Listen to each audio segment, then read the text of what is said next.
You have found Authentic Business Adventures, the business program that brings you the struggle stories and triumphant successes of business owners across the land.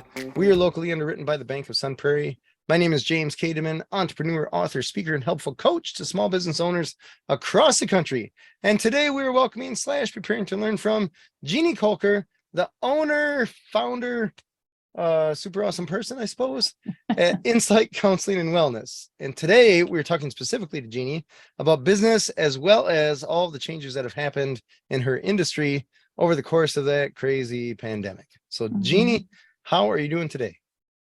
Well, I'm doing pretty well. Thanks, James. And thanks for having me. It's great to talk about this stuff. Anytime I can have a platform to talk about and to normalize mental health care, I am all over it. Nice. So let's start Insight Counseling and Wellness. Sure. Let's say January 2020, just to give people a foundation. How many therapists did you have? That's a great question. Just ballpark. Yeah. So I would say we were probably in the teens at that point. Probably had somewhere in the 12 to 15 range. Okay. Yes. And now today we're talking January 23. Yes, a lot more. So in the 20s for sure. So our business is kind of unique in the mental health clinic world that we have a couple different kind of parts of our business. We have our mental health therapists. We also have case managers who work for a county program. And then we also have more of a holistic like wellness side with yoga therapists and body-centered folks. So as a whole, Insight has grown from 2020 probably, and I didn't even look this up, but it was probably maxed at 20 people, and now we're double that. So we have doubled in the last couple of years. Over the course of a couple of years. Mm-hmm. And was that the trajectory that you were on? Let's say 2018 to 2020?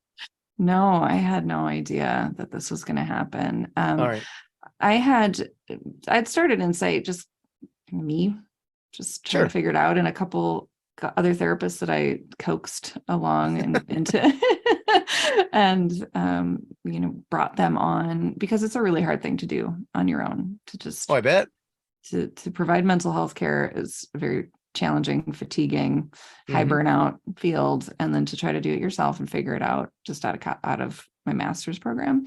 I needed help, so I had a few people, and there was probably 5 of us, a group of 5 that really started it. Okay. And just in one room, just trying to figure it out. And this was in the days when if you were going to do therapy, you had to have a room.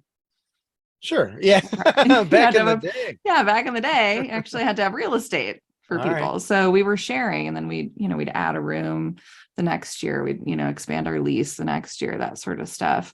And when the pandemic hit, we were planning a new building to move into. And at that point, there was only so many people that I could hire that we could have providing services, because we needed to have a room with a door that would close where you could do psychotherapy. And so we had planned this new building that we were working with a landlord and an architect on. And, there was a threshold. We could only have so many people because there's only so many rooms with doors, in a clinic. And then January 2020, February, March, the world changed. A little bit. Yeah, a little bit. And so, one of the only bright sides is that there's less need now for all those rooms with doors. All right. To do therapy. Not because the volume of clients is going down, but because telehealth is now a thing. Yes. Right. So if we get in our time machine and go back to March 2020, I have a lot of emails that I can go back and read and get re-triggered, but it was very uncertain. Telehealth had existed, telemedicine, doctors had been doing this, but it was definitely the exception rather than the rule. And insurance companies were not forthcoming about what they would pay, whether they would pay for it, if they would cover it. And, we're looking, we take Medicaid, we're a DHS certified clinic through the, state government. We get Medicaid money from the federal, the state, the county level. You know how it is to try to to figure out what government's going to do next. Right. So it was just like Even they don't know. no, they didn't. And it was just a lot of pivoting. Like, can we do this? Obviously our clients come first. So, for those first couple of weeks when I was telling people to stay home, triage, see do you need to call your clients? Do you need to do phone sessions? We might not get paid for them. Who cares? Make sure everybody's okay. All right. So solve the problem.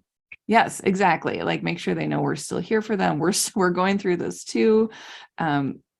But it's so interesting, the timing, like the universe was really on our side with this. All because in January of 2020, we finally modernized and moved to electronic health records. Before that, we were just pen and paper. We just had our January of 2020. Yeah. Wow, yeah. that was lucky. It was lucky. And so we moved everybody into electronic health records, did all the training, and my staff was amazing in learning and teaching and how to do that. And we got everybody on board in February. So we're big learning curve. We're just figuring this out. And then all of a sudden we have to learn how to do telehealth too. Wow. Not knowing if we're going to get paid, not knowing how to do it. But again, we have to think about what do our clients need. Mm-hmm. So we figured it out. It was an interesting transition to go from in-person to telehealth. Oh, I bet. Just it's interesting. I guess there's a million different facets, right? But there's the technological, what do we use as software or platform for telehealth? Mm-hmm. There's also the, hey, I can see you from the neck up now, where before I used to see your whole body language. Right. Mm-hmm. And a lot of the small talk, instead of, hey, how's your day going? It's like, oh, is your mic on? There's a whole, yeah, right. like the user, or I guess the client, you have to make sure that they have equipment, laptop, tablet, phone, whatever. Mm-hmm. And I imagine you have to make sure, I don't know if you ever had to deal with black screens instead of just like, oh, hey, absolutely. on. Yep. So there's all that on top of just the challenge of helping people in general. Yes. And before that. Right. And we are, like I said, high burnout field. It's a really challenging work environment when we're in person, but we were going through the fear of the pandemic too. Yeah. I mean, we're an anxious bunch. we therapists, we really are, and it was a scary time. So we're trying to manage our own experience while also, because what am I going to say? Oh, it's going to be okay. Well, you never say that, first of all, because you never know if it's going to be okay. Sure. Did not feel like it was going to be okay in March 2020. No, it felt like the world was ending. Yeah, it did. Or at least, upending, I guess. So let's start with the technical side, the software platform, whatever. Did you just say, hey, we're jumping on Zoom just like half the world did? Or was there a specific therapist? I don't know if HIPAA got involved or anything like that. Yes. Well, of course HIPAA has to get involved. I mean, this is So I mean, it's a little bit in the weeds, but I can tell you more about it. So we switched to this electronic health records, which is just a web-based, it's called Simple Practice. It's a lot of therapists use it. It's made for mental health clinics, and it's where we keep all of our records. It's HIPAA compliant, and it has a telehealth feature. We just had to but we holy lucky. I know we hadn't activated it because I was like $10 a month. Why would I do that? And then suddenly I'm like, activate. So we had to learn how to do it. But then I also had to get Zoom for a lot of my staff too. Like I said, the case management, they don't use electronic health records because they're not providing psychotherapy, but they had to meet with their clients. They had to do meetings with their clients and providers. So yes, I'm trying to get customer service from Zoom at that point it didn't exist. It was a real challenge. I remember an email I got back from a customer service rep, and they were like, I'm not sure if you're aware, but we're in the middle of a global pandemic. So wait times are a lot longer. I was like, oh, I'm not there are months. Aware. Well, I wasn't aware of that. And it wasn't that I needed the only thing The only thing I needed was the business associate agreement to make sure that it was HIPAA compliant. I just kept hammering that out to make sure I had that, because I was not going to risk our status with Medicaid by using something that was not HIPAA compliant. So had to get all that stuff in place. It's like with owning a business, you have to learn an entirely new thing. I don't know, every few months. Yeah.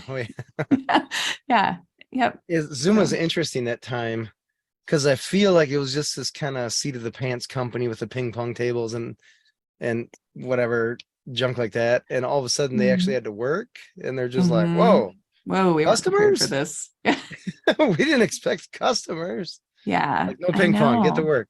Right. And it's, and look at us. We're on Zoom right now. We're still using Zoom. Yeah, here we are. I Love still it or have hate it. 40 licenses for Zoom, Yeah. and on top of, having the electronic health records, telehealth, just because this is how we communicate now. There's Mhm. a much bigger movement now to be in person. A lot of people are really craving that. Oh So my that's been gosh, good. 1,000 times over. Hmm. Yeah. But some people got really used to telehealth. I bet. I imagine there's a convenience to it. Hmm. And this is pure speculation. So tell me if I'm totally wrong. Hmm. But I would imagine there are some people that feel safer Hmm. from a telehealth therapy. Absolutely. Absolutely. Like you and I, James, right now, I'm sitting in my house with a cat on my lap. All This is right. this is very regulating for me. All right. If Chill. hopefully we don't talk about my trauma today, but if we were digging into some stuff, this would be very regulating for me. I'd feel really safe and protected here. All right. And that has been the experience for a lot of people. All right. It also seems to me like it would maybe numb is the wrong word. It would regulate some of the communication. I think Mhm. of being at a live concert versus watching a concert on TV. Mhm. Like watching on TV is kind of cool, kind of, Mhm. but being at a concert is way cooler. Right. And for some people, they need that interpersonal connection. Mhm. They need to be in person. I mean, we have a couple therapists at Insight who I'd say 75% of their folks come in person Oh, because well, okay. they just feel more connected, that there's more of a therapeutic alliance, that they Mhm. can be more vulnerable in that space. Because think about what the home life can be. And this was a big challenge at the beginning of the pandemic, because not everybody has a safe place with a sweet cat on their lap. Sure.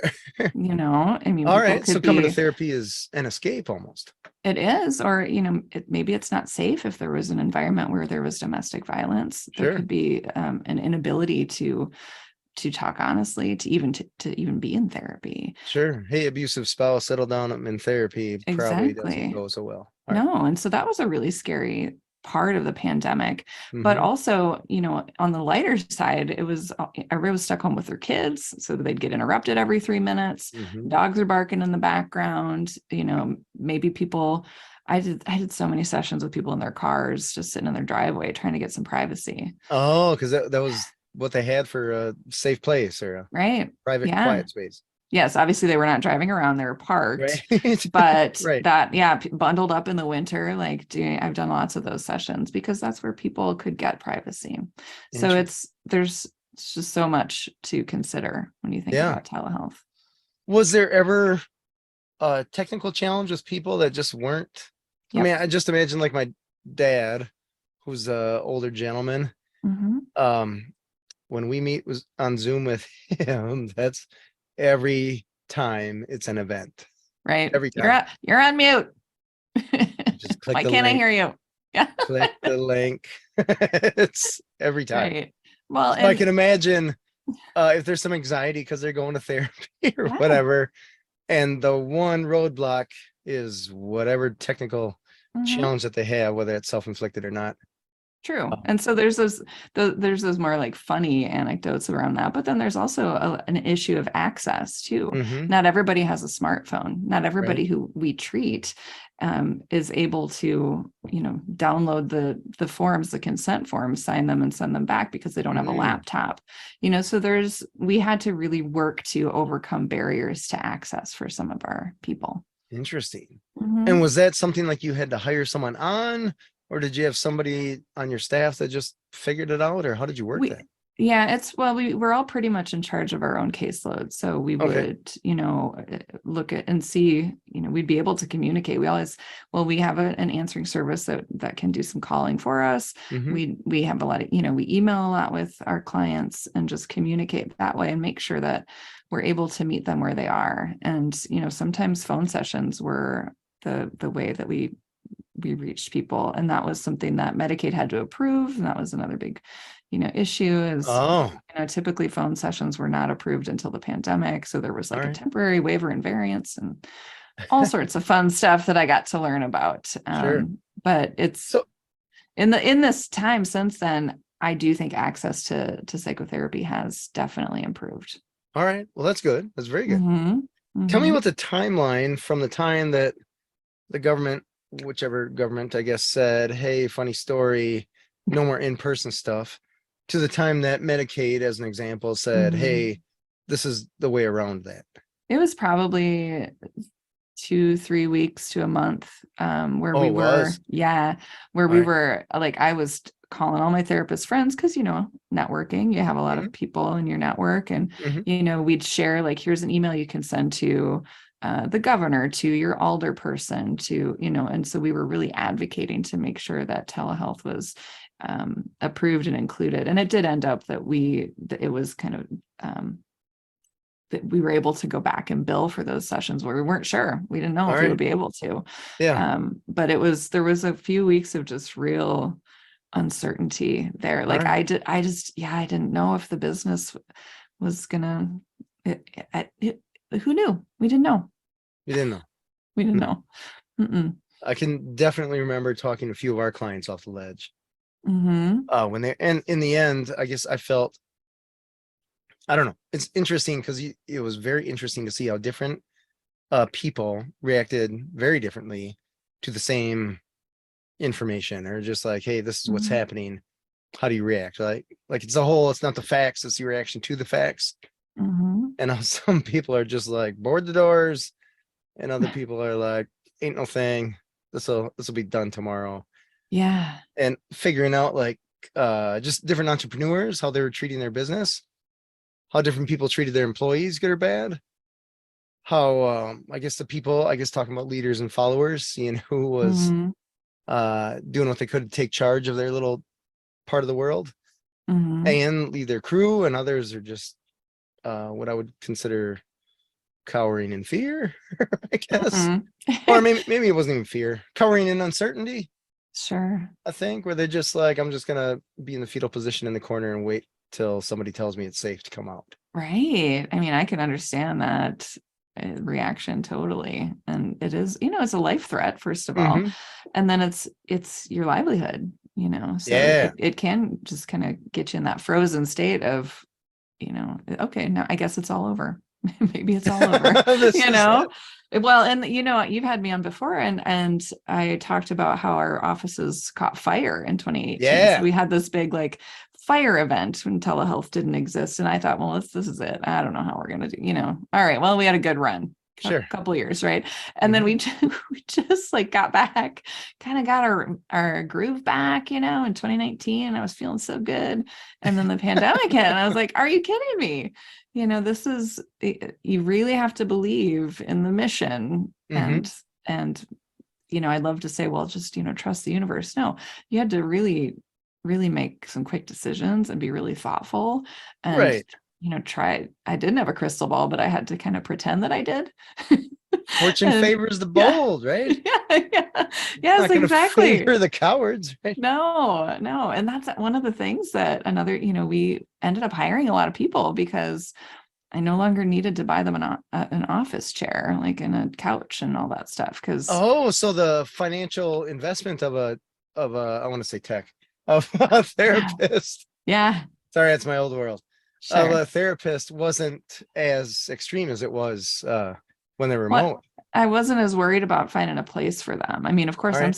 I'm still paying rent on all my offices throughout this whole thing, and Mm-hmm. none of our expenses. The only thing is, I didn't buy as much toilet paper, or Sure. Yeah. There's snacks and $5 a water month, for right? people, right? So there's a few good things, Yeah. but I made sure people had the technology they needed. Who Hmm. needs AirPods, who needs a webcam. We took care of all that stuff, but really, people could stay home and see Yeah. clients, and I it remember helped the us webcam grow. shortage. I just remembered that when I was having to send webcams to agents, and I was Hmm. like, $80 for a webcam? There was 20 a Hmm. month ago.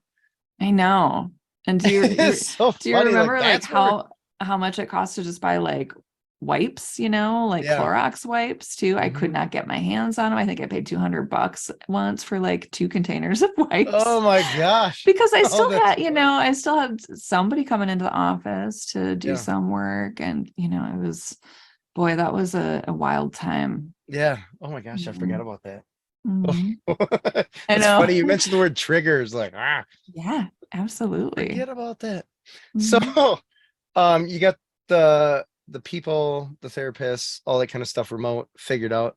Everything's hunky dory. You got clients. I guess, did you end up losing any clients just out of either fear or they didn't know what to do or anything like that? Very few. I mean, there were Okay. a couple people who said, I'll wait till we can be back in person. All right. And like, it was a couple years. All right. So uh, I don't know. I don't know if they ever came back, honestly. Sure. But no, I mean, we definitely saw an uptick in people seeking services. All right. So tell me about that. Mhm. Because that is still one of those things that I can understand to a point, but I have a hard time wrapping my head around it. Around the need for a therapist. Around the uptick. Because it was Oh, oh, yes, it like certainly psycho was. uptick. Yes. I Well, guess maybe that's the wrong word to use as okay. an adjective. I was about to call you out, but you did it yourself. Good Jeez, job, James. James, come on. Have a A little little heart here. sensitivity. Yes. Yeah. I mean, honestly, it normalized anxiety, depression, mood disorders. Hmm. And we were all experiencing this unseen threat. Hmm. So our nervous systems were all on high alert. Hmm.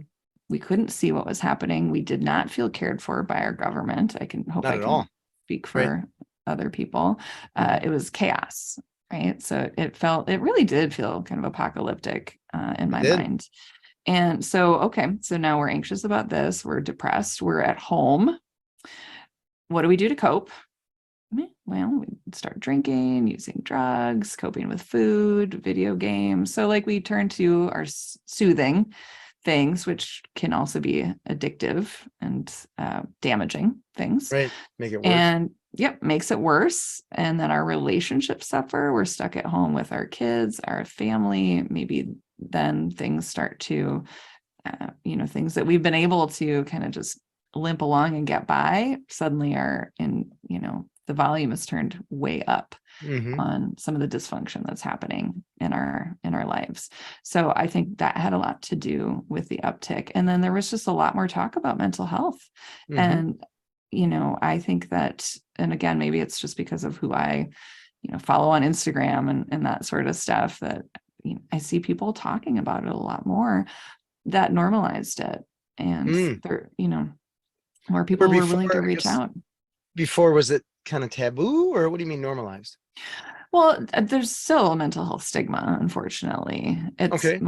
I think it's much better than it was in like 2018, 2019, because Hmm. we have gone through this thing. We witnessed collective trauma. We saw what it looked like with, on TV. Luckily, it was just on TV. You saw bodies stacked up in refrigerated trucks because the morgues could not hold them because of the COVID pandemic. So we saw that on TV. That's vicarious trauma that we're Hmm. experiencing while we're still experiencing that threat before we had vaccines. And then you consider the folks on the front lines. So nurses, doctors, EMTs, police officers, restaurant workers, grocery store workers, who were constantly in that space of potentially getting sick. And then Hmm. those in the hospitals and clinics who were actually having to watch people die without their family around. And Hmm. folks in nursing homes and assisted living with their families locked out, they couldn't see them for a year. I mean, the trauma is truly immeasurable, what we went Hmm. through. And I think that it'll be so interesting to see studies in the next few years on what this did to us as a Oh, the society. fallout. Mhm, Yeah. It's mhm, interesting you mentioned the hospital thing. My dad during that time had a stroke. mm, And so he's in the hospital and he can only have one visitor a day. mm, And my sister was essentially taking care of him. mhm, So she's in the hospital. So we drive up, we can't be in the hospital. So we go, he's on the first floor room. So we go and find his window and we're talking on the phone with him on speakerphone. Mhm. And the hospital has some little guard come out and be like, you can't be here. I'm Oh like, no. well, you won't let us be inside. Right. So we're gonna hang out, right? Call who you Yep. gotta Yep. to try to Feel free to physically call. remove us. We're not gonna Yes, be here call that the long. police on us for Yeah, real. but it's one of those like, really, dude, this is your big problem. Oh, So it was an that had interesting, to be hard. yeah, it was just an interesting, like, this is dumb. This Mm-hmm. is so dumb. Because there Mm-hmm. wasn't an alternative that Yep. that hospitals or clinics put in place to Mm-hmm. say like, hey, you can't be in person with this person that's having a rough time in the hospital. Instead of that, you can do X. Hanging out Right. outside the window clearly was not an option. Which is At so least, strange because I know a lot of places did allow that. Maybe, I don't know, hospitals may have had who different knows, protocols. whatever. It was the mall cop Mhm. that I had to deal with, so whatever. I'm sure he's got problems of his own, so we were Yes, just I'm yeah, sure he whatever. does. Yeah, Mm. it was just an interesting thing because I can only imagine uh like that was a short-lived stint that my dad was in the hospital, but I can imagine if you know, you got a wife giving birth or something like that, or other things that are what I Mhm. would consider to be higher level, where it would normally be like, yeah, I got to be by their side, and Mhm. someone to tell you that you can't, it's got to be very challenging to accept, Mhm. extremely Yeah. challenging to accept. Yes. Yes. And that's, we saw a big uptick in need for Mm-hmm. services. And I've heard that story, times 10, like with much higher stakes. Yeah, And I imagine. yep. So then that's a trauma that, Mm-hmm. people need to work through. I mean, if you just shove that down, it's going to find a way out at some point, Sure. the pain of what we went through. And of Mm-hmm. course it was very individual, but also, there was something too about like, well, we're all experiencing this. So again, that's another way that it's like, well, this is, it's normal to feel pain, depression, anxiety, and it's also a good thing to talk about that with somebody. Mm-hmm. Mm-hmm. Yeah, it's interesting because even on the podcast, I remember, I don't know, let's call it July, maybe August 22, where I'm like, don't say pandemic, don't mention COVID, don't mention any of that. Mm-hmm. It's in the past, move on with your life. And Mm-hmm. it's very difficult to do that Oh, because it yes. altered business along with people in such a Mm-hmm. way that you kind of couldn't not talk about it. But it's one of those like, I don't want to, like, don't say the word pivot. Just move, that tap that dance should around that. But it's right. very, That was very the true. word of 2020, right? It should Oh have my been God. like, yeah, pivoting. Oh my God. Yeah, and we're still dealing with it. That's a thing that we talk about all the time is, we went through the whole vaccine thing too. Like, do Mm-hmm. we, our employees are all expected to be vaccinated, but is that something now that we continue to, is that the line that we hold? What does fully vaccinated mean?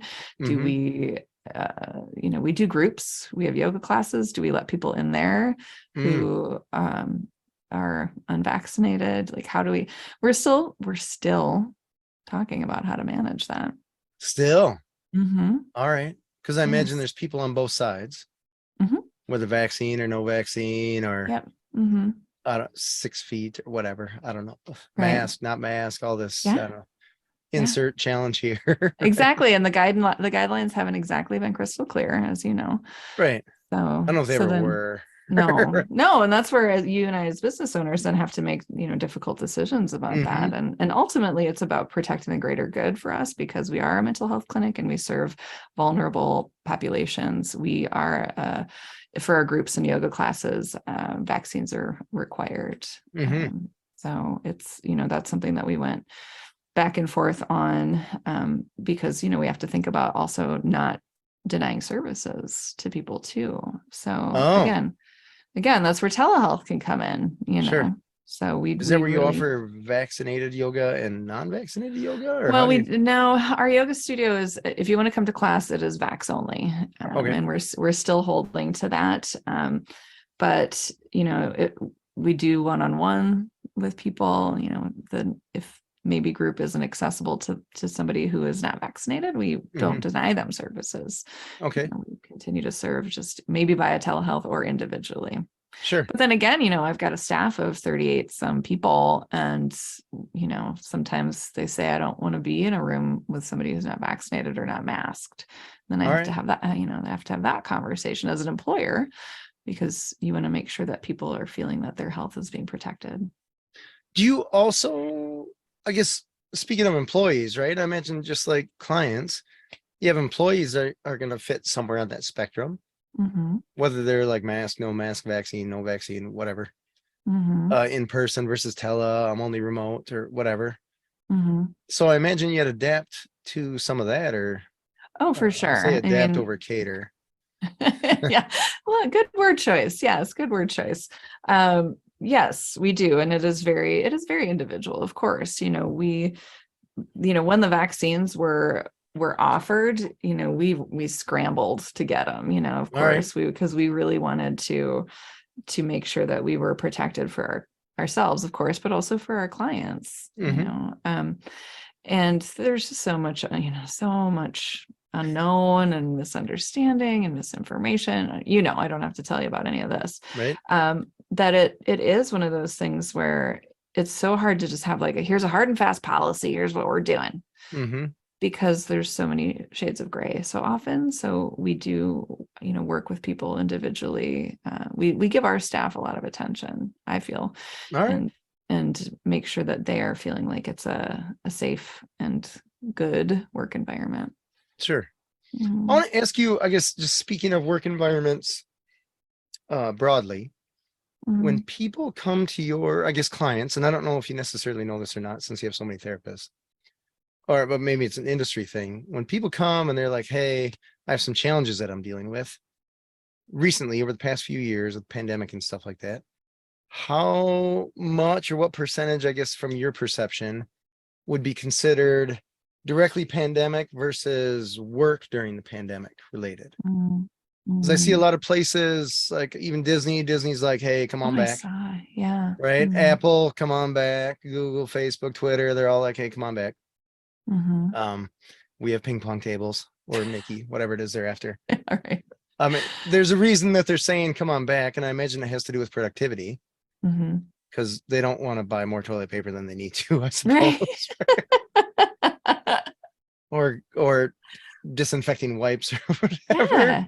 Yeah. So they're not like, hey, we need to increase that top line.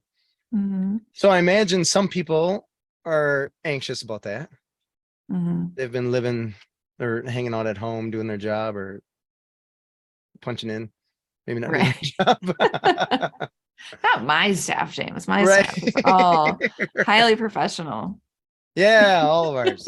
100%. 110 some days. Yeah. Well, it is, we again, it goes back to serving our clients. So we want to make sure that everybody has some availability to see people in person. That means coming to one of our offices. Unless there is, a certain person who has really demonstrated that they work super well from remote, and that's how their clients want to be seen, and that's how they want to work, then we would make that exception. But across the board, we want to, everybody has some clients that want to be seen in person. So we want to have them in. And again, it does feel good to be in person with your teammates too, with your colleagues. There's so much, and I've just been noticing this in the last few weeks. I've been in the office a bunch, and I like the people at Insight. Oh, that's good, right? I do. I know. I truly like them. I don't get as much work done because I'm just like chatting them up and, hey, can I ask you this question? Or can we talk about this person? So there's just that exchange of ideas and energy that you cannot replicate via Zoom. Totally fair. 1,000 times over. Yeah, it's like there's an energy between people that does not necessarily flow through a camera. Yes. And like you were saying, how do you read somebody's body language when you're doing psychotherapy with them? Just, and that's something that we really struggled with, was like, how do we do body-centered therapy? We do body therapies. Like we do, the eye movement therapy, EMDR, we do yoga therapy, we do sensory motor therapy, which is just really all about your nervous system and in your body. Oh, And it took us a while to figure that out. It was all not right. just like organic, oh, this works perfect via Zoom. No, It's so fluid. no. And we really have gotten good at it, but there's just no substitute for being in person with All somebody. right.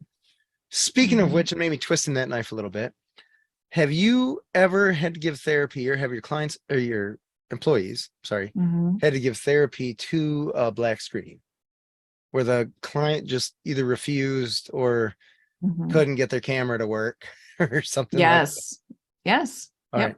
We absolutely have done that. And it's a challenge. It's basically like a phone session. Mm-hmm. You're just kind of, it is so, it is so hard because you Mm-hmm. can't read expressions. Right. At least like this is, synchronous in real time. You can see the faces that I'm making when we're doing Zoom.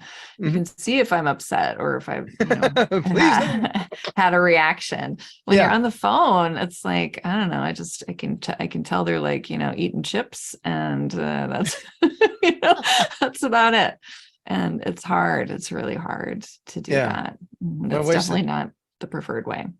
my wife's a teacher, and when she's teaching class over Zoom, she would show me, and there'd be 30 black boxes. And Mm-mm. I'm like, come on, come on. Come How on. is that okay? How is there not just a mandatory camera thing? Yeah. And the school district was just like, everyone's a delicate flower. We don't want to force them to do anything. And there were times Mhm. that my wife would ask a question and like zero response. So you know that these people Right. signed on, walked Right. away. Yep. Now they're all playing video games or Yeah. making a snack, whatever. So I feel like there's going to be this wave of people that are so Mhm. dumb.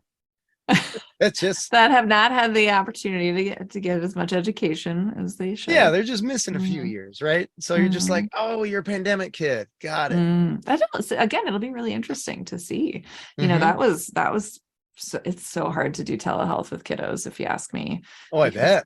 yeah, I bet. Because you're I've asking just them been to sit I've been hung still up without. on, like I can't, like, at least if you're in my office, like I got a few tricks I can kind of Yeah. keep people engaged, but like Hmm. when you're doing telehealth, it's a challenge. So as far as percentages ballpark, is more of it still telehealth, or is it kind of 50-50, or is it moving towards in person?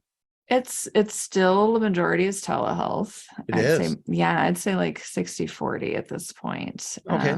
So we're getting there. Hmm. And again, people have been kind of slow to to come out and All right. to be in person. And a lot of it is that, like you said, like the ease. Like I can do therapy on my lunch break. I don't have to leave work and find parking and drive across town. Hmm.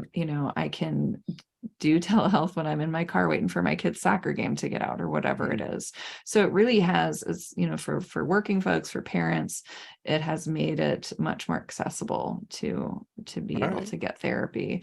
But some people are wanting that in-person Hmm. connection, and we are doing our best to meet those needs.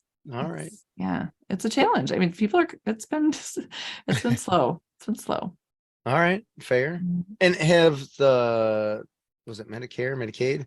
Mhm. Has the way they pay out telehealth, has that changed, or is that It a hasn't. That's permanent always thing? been, no, that's always been like this, kind of thing hanging over us, was like, Hmm. what's going to happen?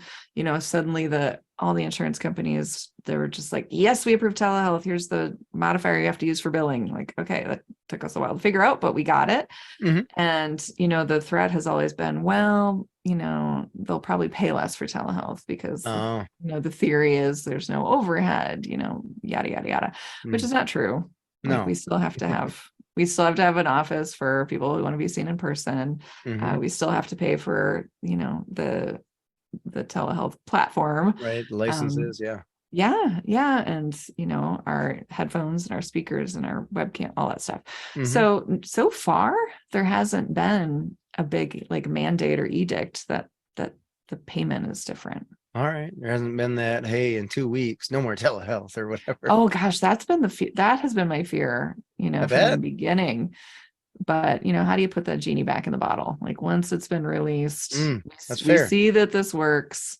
Yeah. It's improved access, and honestly, the need is just even so much greater. Our screeners, our wait list it's been very intense. There's a lot of people calling for services, and a lot of people want telehealth. So all right, I don't think that there's any going back. You've had to add therapists over the past couple of years. Is it tough to find? It is. I was going to say I'm picky, but that feels like a judgment. There's nothing wrong with being picky about a good employee. That's okay to have a high bar. Yes, we do have a high bar. It's crucial that people really fit in with our team. And, our mission is service. We want to serve people. That's why, we are a private practice. We take all these, commercial insurances, but we also serve Medicaid consumers, folks in this county program who may have limited access. So, we really we try to pride ourselves on serving as many people as we can. And the staff, the team, we're all on the same page, and that has to be the right fit. So in the last 6 months, I have been looking and interviewing a lot of people. And if they're not, if they don't, light my soul on fire, then next. All right.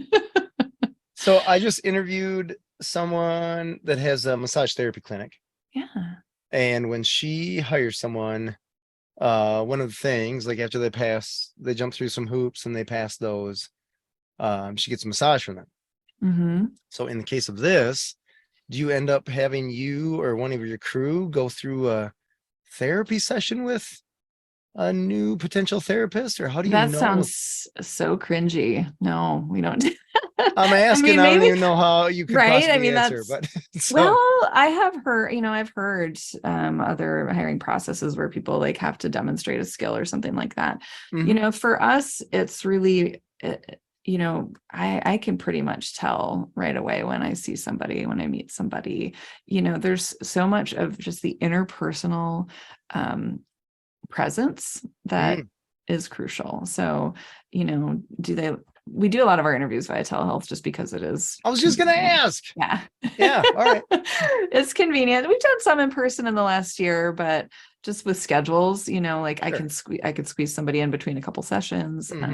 So do they show up on screen, and are they framed appropriately? Do they look open, welcoming? Are they able to, make eye contact, have a lot of expressions to their face? Are they curious? Do they ask good questions? And then of course, we always ask about cultural humility, ethics, organizational skills, documentation, because a lot of our job is just like, busy work, paperwork. That's crucial, very crucial to stay compliant with our licensure and all of our certifications. But, we need people who can write notes on deadline and communicate really well. And you can tell that I feel like you can really tell that in their email communication and in their presence in their interviews. Right. You mentioned cultural humility, and I wasn't sure if there's a comma between those two. Nope. No. Can you tell me about that? Cultural humility, for sure. And that's a lifelong process for us as human services providers. So this is our ability to, recognize that we're going to be serving people who are not like us. Okay. So can we recognize our own implicit biases? I am a white cisgendered female with privilege. I have had access to education, and I need to be able to acknowledge that and be aware of it as I'm serving people who don't look like me. Okay. All right. Is that, I imagine, we talk about differences between people. That's a never ending list. Absolutely. Okay. We're constantly growing. We serve a lot of LGBTQ community, and there's that acronym changes, and oh my gosh, so much. Right. So much. So I just had a conversation with someone that oh my gosh, how did it go? I should remember this, so I apologize, but it was something like somebody came out of the closet, whatever, and they said they were X, whatever it was. I don't know the nomenclature. And a circle of their friends got mad at them because they used the wrong nomenclature. And it was just one of those like, oh my gosh, I think people are just getting mad to get mad with Well, no and real. it's always evolving, and that's where we have to, I don't expect myself to always know, but I have to be curious to find out. Okay. If that makes sense. So that's what cultural humility is All right. is Tell me about the recognizing, humility portion though. I guess that's the. well, culturally humble. So just being very humble in the Got it. experience Okay. so that so that like I'm not perpetuating white supremacy and patriarchy. Okay. Didn't think you'd get into that today, did you? No, no. It's so funny that you say that. I mean, maybe we'll go down a road that's not ideal for me. I'm just a white man. But it's one of those, my wife and I have this conversation probably more than we should. But to me, I'm like, why does it matter? Like, is it relevant for the specific thing that we're talking about? So, and it's interesting because we, back when interest rates got dirt low, we refinanced our house. And there's a question on there about race on a little form you fill out for the bank. And I'm like, okay, from my perspective, there's no reason for that question even be on that form. No reason. Because you could argue like, hey, we want to look at stats and just make sure that everyone's getting a fair shake. But if I was, I don't know, insert minority here, I would feel like, why are you asking that question? And as a white guy, I was like, why are you asking that question? I want to be like unknown or something like that. Yeah, It's just a weird, like, that's not relevant at all to refinancing a house, or it shouldn't be relevant. And also, I mean, you are speaking from a place of privilege because you're a homeowner, you have resources to refinance a house. So Sure. that's where the humility comes in, is to really kind of just checking that, especially when you're as a business owner, considering that, yes, with the services I provide as a therapist, but also with staff and with the team. All right. I want to make sure I'm not surrounding myself with just a bunch of people who look just like me. Got So, it. Okay. so, and yes, the race thing, the question is frustrating in those situations, but I do think societally we're still there because we, when we do background checks, I'm sure you do that. You have to check a box, right? That's like, yes, we're gathering data. What are we doing with that data? Great question. Not sure. Sure. It's what you can do with it versus what you want to do with it, I guess, as far as that goes. Like, I want to ask my employees when I'm hiring them, right, if they'll show up to work or if they have anything that would prevent them to show up to work. But there's a lot of ways to ask that question that you can't ask. Of course. Which is challenge. I want to just be like, are you a mess? Or you feel like that's not a great question to ask. No. When I feel like I probably could have made some better hires in the past. That's really what it's asked that question. Yeah, like, I know. Oh, I'm a train wreck. Yeah, it is. That's something that could be a whole other podcast too. Yeah, right. Making good hires. Oh my gosh, it's crucial. Yeah, and remotely. I mean, especially I imagine when you mentioned interviewing remotely, which is, I mean, I totally understand, but I imagine that's a challenge. Just, I suppose, like we're talking with a therapist, client, when it's employer versus potential employee versus wrong word. I don't know what to say there, but you're not seeing the whole body language. You're seeing a very small window into their world. And trying to make a judgment on, like, is this a good hire or not? Right. So, and then you rely on reference checks and resume and all that stuff. And it is, luckily Madison is a pretty small town, and people tend to come to Insight because they know somebody else who works there and likes it. Oh, so nice. Yeah. Oh, so you get referrals for employees? We do. Oh, that's awesome. That's incredible. It is. Yeah, it is pretty great. And that's how I like it. All right. You've done the whole Indeed thing, right? Where you put it out there and oh my gosh, you roll the dice, right? And we've gotten a couple good hires on Indeed. I will say I've been very blessed, overall, I'd say I've done well. I wouldn't call it the cheapest thing in the world, but it takes a lot of time. A little bit. I bet. We have, Indeed has their tests, which is one of the reasons that I like Indeed. Yeah. So we have a customer service test as an example of one of the very low barriers to entry to get an interview. And we have, I would say easily 75% of the people that apply and take that test fail that test. Really? Not that they got a B. I mean, like they got a D, a D or lower. And the customer service questions are something like I took it just to make sure, like, hey, what I'm asking people to do, can I do? Yeah. And the questions are like, you work at a retail store, you're at the front counter, somebody walks in the store. What do you do, right? A, B, C, or D, right? Do you run to the back room and hide? Do you keep looking at your phone? Do you ask how their day is going, or do you ask if you can help them? How's your day going? Help them and get out from behind your desk. It's one of Wow. those, like, it's pretty obvious what the answer that they want, right? Yeah, it doesn't feel like a real tricky test. People are failing that. Wow, I Like kind of want to take it now. brutally. Well, I'll post an ad for you. You can Yeah, check it right, out. exactly. I'll apply. Yeah, Huh. it's interesting because then from my point of view, I'm like, oh my God, is this, I feel like the number of people, because we get a lot of applicants, the number of people applying, is that a good test of society as a whole, or is that this Mhm, chunk of society that's looking for a job right now? mhm. And I mean, there's millions of jobs out there and maybe like 10 people looking for work.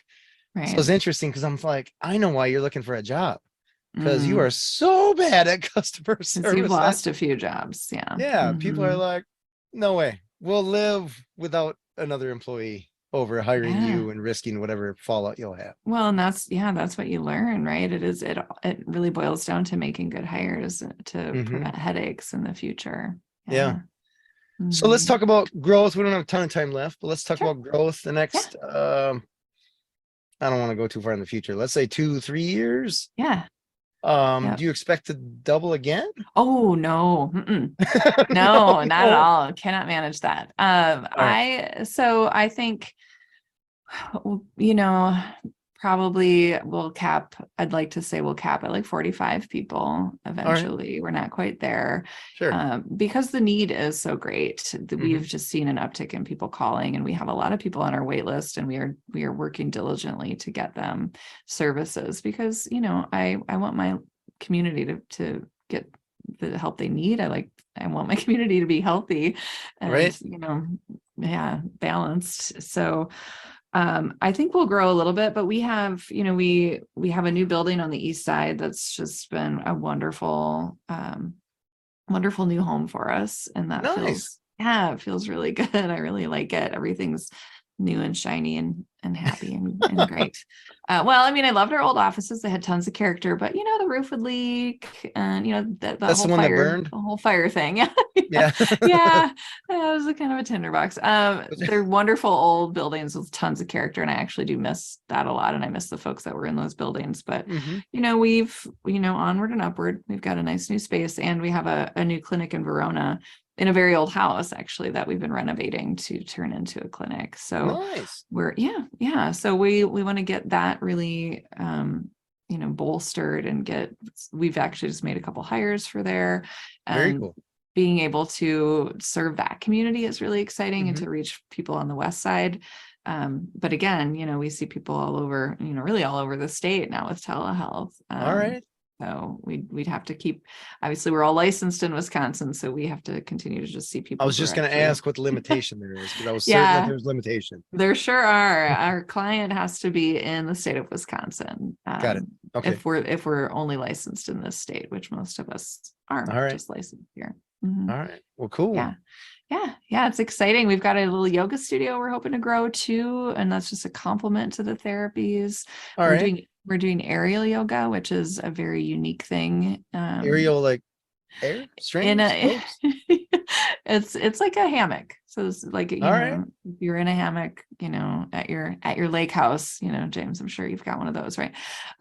Two. If you're in a hammock, it's hooked to the ceiling, and we do yoga with that as a prop, as a tool to support. It's not circus arts, it's very much yoga based, All right. and we have that at our east side clinic, and we're building it and really excited about it, and just kind of having a lot of fun with that. Nice. When does that Mhm. open? It has been open. We opened in the fall, and Oh, wow. Okay. yeah, we've got classes. We have classes every weekday that The anybody aerial can come. yoga stuff?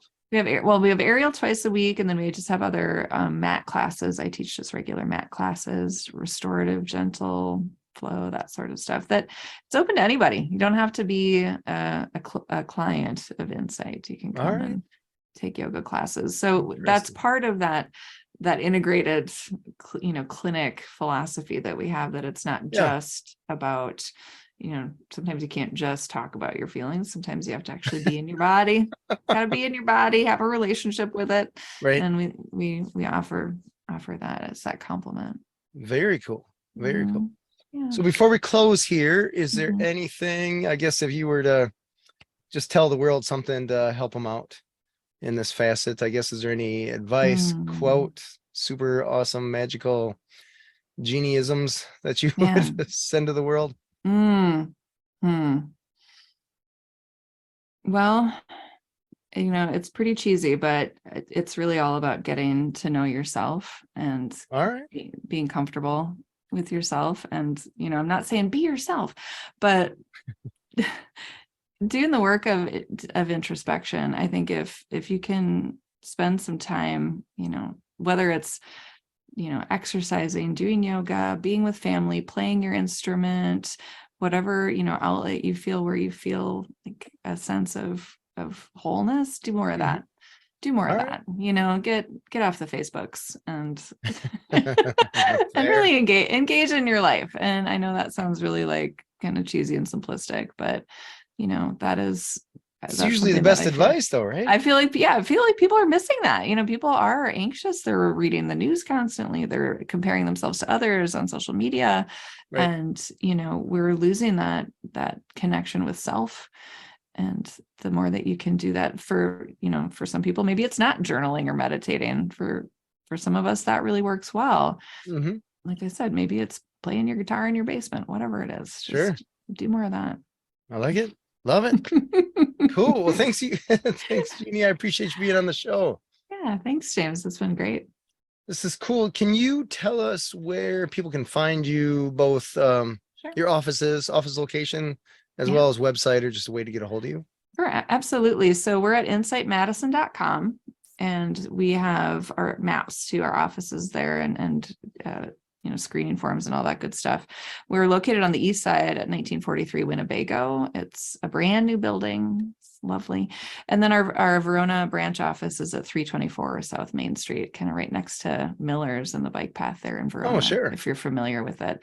Big old Victorian house that's now our little therapy home. Nice. Yeah. So in Winnebago, that's a brand new building? Yes. Yep. Mhm. Wow. Yeah, right You're across from surrounded by some older the stuff there. bank. Yes. Yeah. We basically just moved around the corner. Like I carried lamps and furniture and boxes of books around the corner. People would just stop and stare, like, what is that person doing? But we moved around the corner, and it's been Like wonderful Steve so Martin from far. The Jerk, right? Yeah, right. All I need is this chair. Oh, that's funny. Yeah. Cool, cool. Thank you, Jeannie. Yeah. Thanks, James. This has been Authentic Business Adventures, the business program that brings you the struggle stories and triumphant successes. Struggle stories, triumphant successes, sure. Business owners across the land. We're locally underwritten by the Bank of Sun Prairie. I still just imagining you just walking down the sidewalk with a chair and a lamp, just like, Oh, screw you so guys, many I'm going home. lamps. If you're listening to this on the web, if you could do us a huge favor, give it the big old thumbs up, subscribe, and of course, comment and let us know, how has that pandemic treated you, good or bad, whatever. It's all good. My name is James Kademan, and Authentic Business Adventures is brought to you by Calls on Call, offering call answering and receptionist services for service businesses across the country, on the web at callsoncall.com. And of course, the Bold Business Book, a book for the entrepreneur and all of us, available wherever fine books are sold. We'd like to thank you, our wonderful listeners, as well as our guest, Jeanne Kolker, the owner of Insight Counseling and Wellness. Jeanne, can you tell us your website one more time? Yep, it's insightmadison.com. Excellent. Insightmadison.com. That couldn't be any easier. Nope. INSIGHT. Perfect. Past episodes can be found morning, noon, and night. The podcast link found at drawincustomers.com. Thank you for listening. We will see you next week. I want you to stay awesome. And if you do nothing else, enjoy your business.